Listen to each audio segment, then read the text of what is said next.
അതിമനോഹരമായ പ്രകൃതിയും സംസ്കാരവും ഭക്ഷണ വൈവിധ്യങ്ങളുമെല്ലാം നിറഞ്ഞ രാജ്യമാണ് തായ്ലൻഡ്. എന്നിട്ടും തായ്ലൻഡിന് ചീത്തപ്പേരായിരുന്നു ഉണ്ടായിരുന്നത്.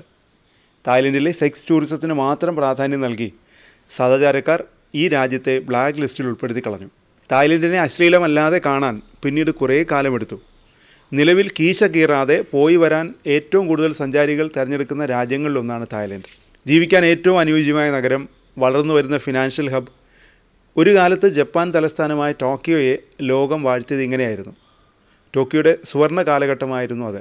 എന്നാൽ ഇന്നോ ദാരിദ്ര്യത്തിൻ്റെ പടുകുഴിയിൽ വീണ് ലൈംഗിക വൃത്തി ഉപജീവന മാർഗമാക്കിയവരുടെ കേന്ദ്രമായി ടോക്കിയോ മാറിയിരിക്കുന്നു. ചുരുക്കി പറഞ്ഞാൽ ഇപ്പോഴത്തെ സെക്സ് ടൂറിസം ഹബ്ബ്. തെരുവുകളിൽ സ്ത്രീകളെ തേടി അലയുന്ന പുരുഷന്മാർ ഇന്നിവിടെ പതിവ് കാഴ്ചയാണ്. തായ്ലൻഡിലെ ബാങ്കോക്കിന് പിന്നാലെ സെക്സ് ടൂറിസത്തിൻ്റെ പ്രധാന കേന്ദ്രമായി ടോക്കിയോ വളർന്നിരിക്കുന്നു. വിദേശ വിനോദസഞ്ചാരികളെയും ഇത് ഇങ്ങോട്ട് ആകർഷിക്കുന്നു. ടോക്കിയോയുടെ ഈ പോക്കിന് പിന്നിൽ ഒന്നിലധികം ഘടകങ്ങളുണ്ട്. മറ്റ് കറൻസികൾക്കെതിരെ ജാപ്പനീസ് യെൻ ദുർബലമാകുന്നത് സാമ്പത്തിക അരക്ഷിതാവസ്ഥയ്ക്ക് കാരണമാകുന്നു. ആഭ്യന്തര കറൻസി ദുർബലമായതോടെ ഇവിടേക്കെത്തുന്ന വിദേശ വിനോദസഞ്ചാരികളുടെ എണ്ണത്തിൽ വൻ വർധനവാണ് രേഖപ്പെടുത്തുന്നത്. ഒപ്പം കോവിഡ് സൃഷ്ടിച്ച സാമ്പത്തിക മാന്ദ്യവും ജപ്പാനെ പിന്നോട്ടടിച്ചെന്നാണ് വിലയിരുത്തൽ.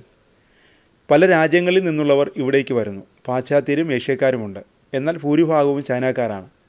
അതിജീവനത്തിനായി ആൺ പെൺ ഭേദമന്യേ ലൈംഗിക വൃത്തിയിലേക്ക് കടക്കുന്നവരുടെ എണ്ണം ഇവിടെ വർദ്ധിക്കുന്നു.